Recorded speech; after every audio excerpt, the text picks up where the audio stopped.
Hi guys, कैसे हैं आप सभी। सो गाइस, लास्ट और नेक्स्ट टॉपिक है आपका verb plus time and tense से कंडीशनल सेंटेंसेस। यस, आपने इसको कई बार पढ़ा होगा, बुक से भी हो सकता है, यूट्यूब से भी पढ़ा हो। यस, लेकिन मैं आपको सिर्फ और सिर्फ वो बताऊंगा जो एग्ज़ाम के पॉइंट ऑफ व्यू से इम्पोर्टेंट है। बहुत सारी कंडीशंस मैं आपको ना बता करके सिर्फ और सिर्फ कुछ गिनी चुनी मैं आपको बातें बताने वाला हूँ, ज़रा उनको ध्यान दीजिएगा। यस गाइस, यहाँ चैप्टर की शुरुआत पहले ही बड़े खतरनाक रूल से होगी। इतना बेहतरीन रूल आपने शायद ही कभी देखा हो। मतलब रूल तो आपने शायद देखा होगा ये वाला, लेकिन ये कंफ्यूजिंग रूल है कंडीशनल सेंटेंसेस का। मैं भी जब भी अपने सेंटर पे कई बार पढ़ाता हूँ तो बच्चों को अक्सर मैंने इसमें कंफ्यूज होते हुए देखा है। बाकी आप लोगों का देखते हैं, आप लोग कंफ्यूज होते हैं नहीं है। बहुत प्यारा रूल है। सबसे पहले ध्यान रखिएगा, सबसे पहले तो बच्चों ध्यान देना, कंडीशनल सेंटेंस की शुरुआत हम लोग इफ से करते हैं। किससे करते हैं? इफ से। यानी कि एक ऐसा वाक्य जिसमें कोई ना कोई शर्त पहले से ही रख दी जाती है कि ये सेंटेंस में अगर ऐसे होगा तो मैं ऐसे करूँगा और वैसे होगा तो वैसे होगा। यानी कि सेंटेंस में कोई ना कोई एक कंडीशन पहले ही रख दी जाती है, उसको कहा जाता है आपका कंडीशनल सेंटेंसेस। यस बच्चों, सेंटेंस की शुरुआत इफ से होगी। किससे होगी? इफ से होगी।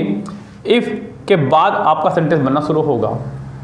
यस, एक बहुत बड़ी मिस्टेक इससे और याद रखेगा, डबल मॉडल वर्ब एक ही सेंटेंस में कभी भी नहीं आती है। ये मैं आपको पहले भी कई बार बता चुका हूँ। मैंने बताया आपको कि अगर डबल मॉडल वर्ब कभी भी एक सेंटेंस में हो तो आप लोग if, unless, until, in case, provided, as long as, so long as, before, after, when के बाद वाली मॉडल वर्ब हटा देंगे। कुल मिलाकर के 11 वर्ड है, इस पेन को भी काउंट कर लेना मेरे। कुल मिलाकर के 11 शब्द हैं ऐसे जिनके बाद अगर डबल मॉडल वर्ब हो तो उनके बाद नहीं आएगी।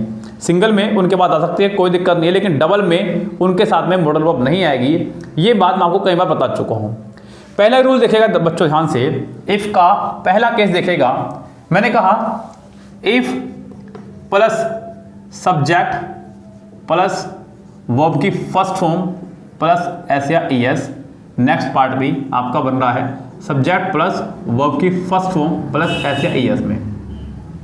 यानी कि अगर बात करूं तो दोनों पार्ट हमारे यहाँ प्रेजेंट इंडेफिनिट में बन रहे हैं। किस में बन रहे हैं? प्रेजेंट इंडेफिनिट में। शायद ही आपने ये स्ट्रक्चर कभी देखा हो, लेकिन मैं आपको बता दूं गाइस, ये बहुत इंपॉर्टेंट स्ट्रक्चर है। थोड़ा सा कंफ्यूजिंग स्ट्रक्चर भी रहता है बच्चों के लिए, क्योंकि बच्चों ने पढ़ा है कि if plus subject plus verb की फर्स्ट फॉर्म तो नेक्स्ट वाला फ्यूचर इंडेफिनिट। यानी कि इफ वाला पार्ट अगर प्रेजेंट इंडेफिनिट हो तो दूसरा पार्ट फ्यूचर इंडेफिनिट बनेगा। ये आप लोगों ने पढ़ा है। लेकिन गाइस ध्यान देना, अगर घटनाएं आपके प्राकृतिक हों, कैसी हों?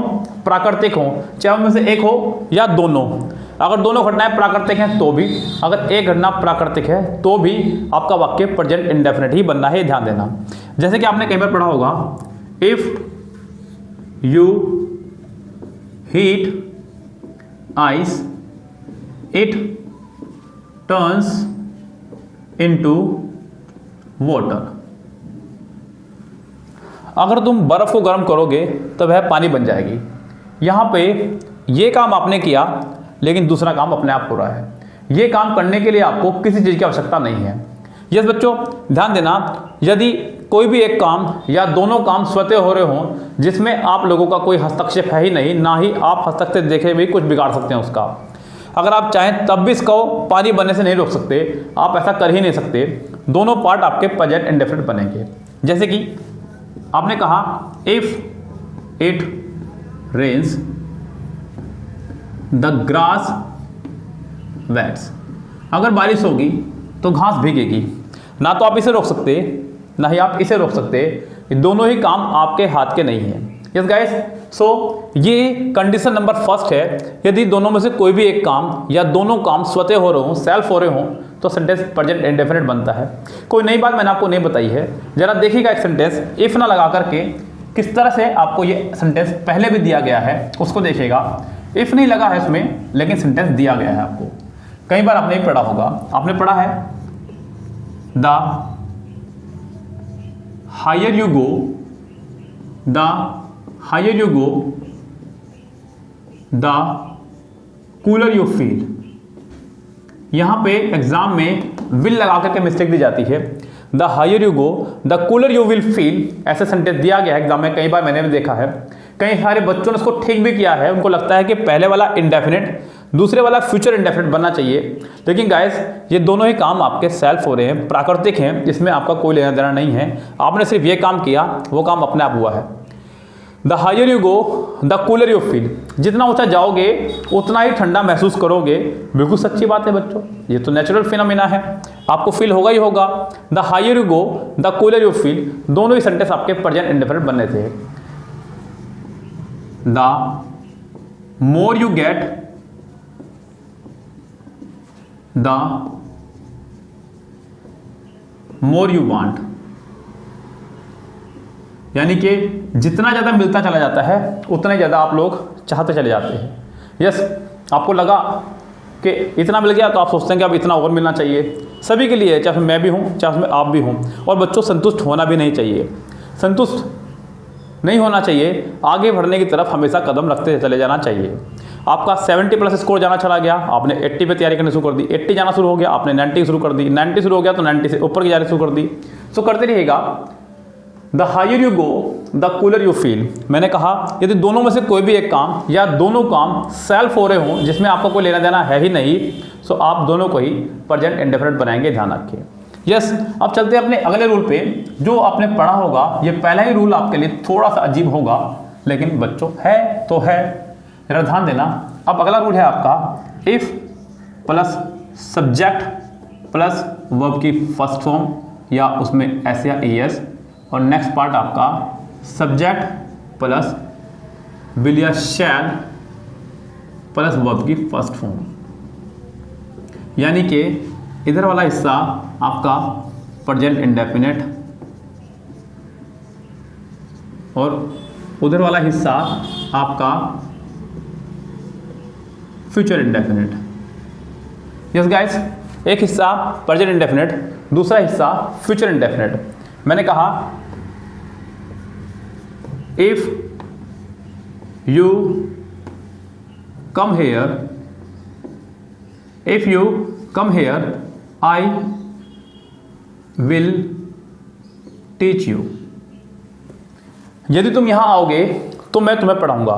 यहां मैंने एक शर्त रख दी कि अगर तुम यहां आओगे तो मैं तुम्हें पढ़ाऊंगा। यह आपका सेंटेंस कंडीशनल है।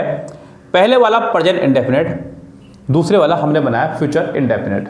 ध्यान रखना बच्चों, इफ वाला पार्ट अगर प्रेजेंट में है तो दूसरा पार्ट भी हमारा प्रेजेंट में ही रहेगा, इसको बिल्कुल भी मत भूलना। नेक्स्ट पार्ट देखिए गाइस, बड़ा इंपॉर्टेंट है कंडीशन सेंटेंस का। इफ वाला पार्ट जो है अगर वो पास्ट में है, किसमें है, पास्ट में है, तो नेक्स्ट वाले पार्ट में वुड प्लस वर्ब की फर्स्ट फॉर्म होगी। क्या होगी आपकी, वुड प्लस वर्ब की फर्स्ट फॉर्म। अब ये आपको कई बार परेशान करेगा, कई बार से मतलब इतना दुखी करेगा आपको ये कि आप लोग एक बार को तो इससे हाथ छोड़कर भागने की कोशिश भी करेंगे, लेकिन मैं नहीं भागने दूंगा आपको।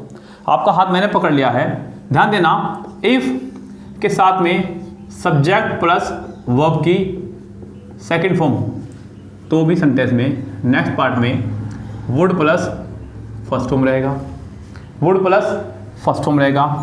इफ वाले पार्ट में subject plus had plus noun हो, हैड प्लस नाउन हो तो भी नेक्स्ट वाले पार्ट में वुड प्लस फर्स्ट फॉर्म रहेगा।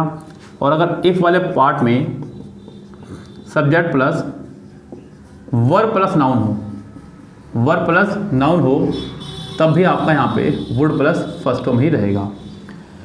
गाइस यहाँ अक्सर बच्चे कंफ्यूज होते देखिए, हैड वाले पार्ट के साथ में वो वुड हैव लगा देते हैं, लेकिन गाइस वो अभी अगला रूल है, हैड के साथ अगर नाउन है तो वुड हैव, सॉरी वुड, और हैड के साथ अगर वर्ब है तो वुड हैव। यहाँ पे हैड के साथ नाउन है। मैंने आपको वर्ब और टाइम एंड टेंस के चैप्टर में शुरुआत में बताया था कि यदि हेल्पिंग वर्ब के बाद, यदि हेल्पिंग वर्ब के बाद मेन वर्ब नहीं है, यदि हेल्पिंग वर्ब के बाद मेन वर्ब नहीं है तो हेल्पिंग वर्ब खुद मेन वर्ब का काम करती है।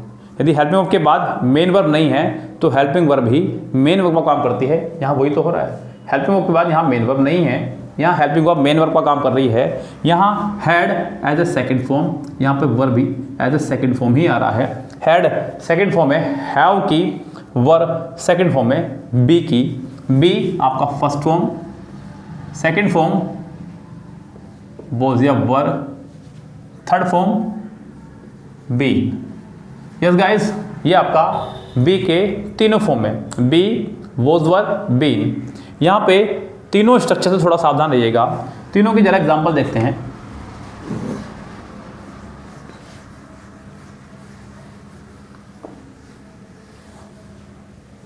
मैंने कहा if I visited Agra I would see the Taj. If I visited Agra I would see the Taj. आपने यहाँ पे सेकंड फॉर्म का इस्तेमाल करा, तो आपने यहाँ पे भी सेकंड फॉर्म का इस्तेमाल करा है। विल का पास्ट है आपका वुड, विल का पास्ट है आपका would.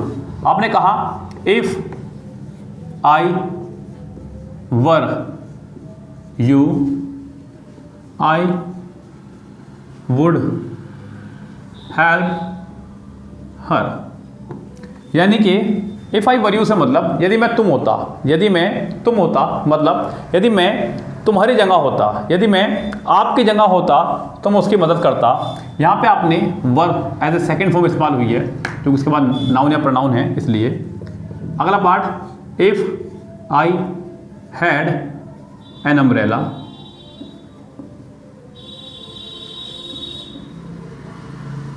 I would give it to you. अगर मेरे पास छाता होता तो मैं उसे तुम्हें दे देता। अगर मेरे पास छाता होता तो मैं उसे तुम्हें दे देता। यहाँ पे भी हैड आपका एज ए सेकेंड फॉर्म इस्तेमाल हो रहा है, इसलिए उसने यहाँ पे सेकेंड फॉर्म का इस्तेमाल किया वुड का। यस, थोड़ा सावधान रहेगा इससे। अगला जो स्ट्रक्चर है वो थोड़ा सा कंफ्यूजिंग है। वो कंफ्यूजिंग इसीलिए ही है, जरा देखना ध्यान से क्यों है।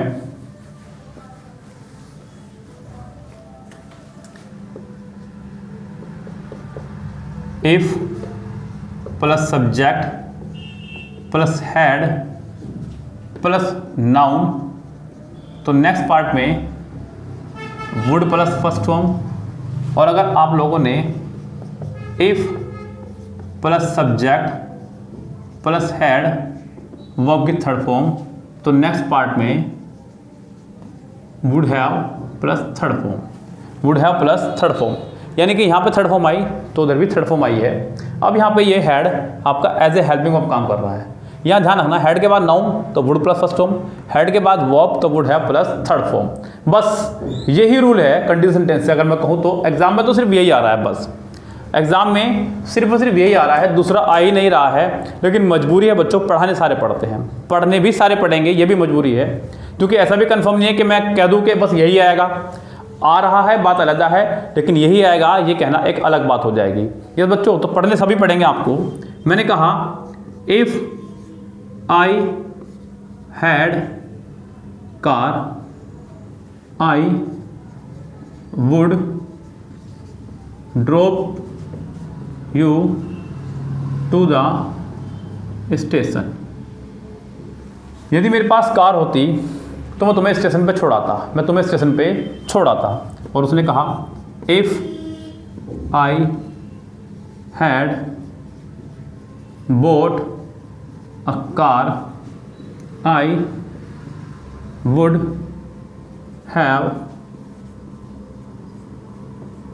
Dropped you to the station. अगर मेरे पास कार होती तो मैं स्टेशन पे छोड़ आता। फिर इस तरह से बात करेंगे, यानी कि हैड के साथ नाउन तो would plus first form, had के साथ थर्ड फॉर्म तो would have plus third form. इतना बड़ा स्ट्रक्चर भी नहीं है, इतना खतरनाक भी नहीं है कि आपको समझ में ना आ रहा हो, बिल्कुल अच्छे से आपको समझ में आ गया होगा। अब मैं जो आपको रूल बता रहा हूँ गाइज, इनसे एग्जाम में आज तक सिर्फ एक बार एरर आई है, बस एक बार। पिछले 35 साल के प्रैक्टिस सेट सोल्व करने के दौरान मैंने इनसे एक बार एरर देखी, अब तक दोबारा एरर नहीं देखी। लेकिन गाइस आपके एग्जाम में ये घटना दोबारा ना घटे, इसलिए ये रूल जरा ध्यान से देख लीजिएगा। ये रूल बुक में जिक्र नहीं है इसका। If plus subject plus was या वर्ब के साथ में अगर आईएनजी केस आए तो और टू प्लस फर्स्ट फॉर्म आए तो if plus subject plus was या वर्ब प्लस वर्ब की फर्स्ट फॉर्म आएंगी, या फिर टू प्लस वर्ब की फर्स्ट फॉर्म। अभी तक तो वॉज या वर्ब के साथ में, वॉज तो आ ही नहीं रहा था, खैर वर्ब के साथ में सिर्फ और सिर्फ नाउन लगा रहे थे। यहाँ पे आपने वर्ब भी लगाई है, तो दूसरे पार्ट में आपका would have plus third form होगा। यहाँ थोड़ा सा कंफ्यूज बच्चे हो जाते हैं। मैंने कहा if I was playing IPL 13, अगर मैं IPL 13 खेल रहा होता, आई would have one purple cap. अगर मैं IPL 13 खेल रहा होता तो मैं पर्पल कैप जीत गया होता, ऐसा कहना चाह रहा है। या फिर आपसे कहे वो कि if I was to play IPL 13, तब भी आपका स्ट्रक्चर आगे वाला यही रहने वाला है। ये एक नया स्ट्रक्चर है गाइज, एग्जाम में आज तक नहीं आया है, लेकिन अगर आ गया तो आप ऐसे में क्या करेंगे, इसलिए पहले से ही केयरफुल। मैंने अभी तक आपको नहीं कहा, लेकिन अब कहूँगा कि इसका स्क्रीनशॉट लीजिए फटाफट से।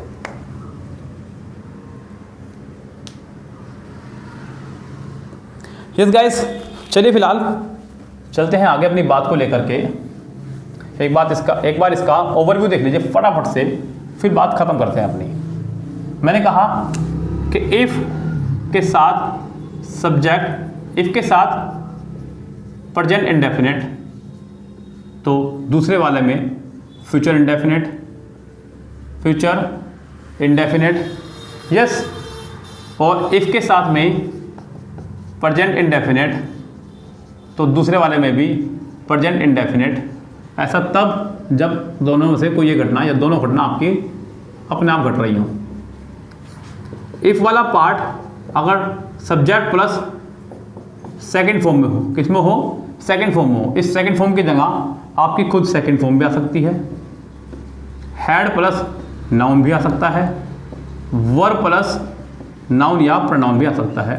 तो नेक्स्ट पार्ट में सिर्फ और सिर्फ वुड प्लस फर्स्ट फॉर्म रहेगा। इफ वाले पार्ट में अगर subject plus had plus third form हो, तो नेक्स्ट पार्ट में आपका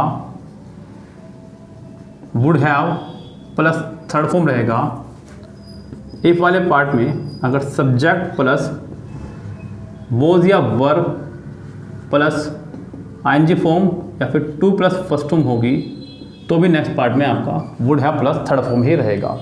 ये इसका एक हल्का सा ओवरव्यू। हालांकि आपको नोट्स तो प्रोवाइड करा ही दे ही जाएंगे PDF के माध्यम से, वहाँ से तो आप लेंगे। फिलहाल यहाँ भी देखिएगा आगे बात को अपनी। सो बहुत इंपॉर्टेंट था स्ट्रक्चर। एक छोटा सा स्ट्रक्चर और देख लीजिएगा ध्यान से, वो स्ट्रक्चर क्या है।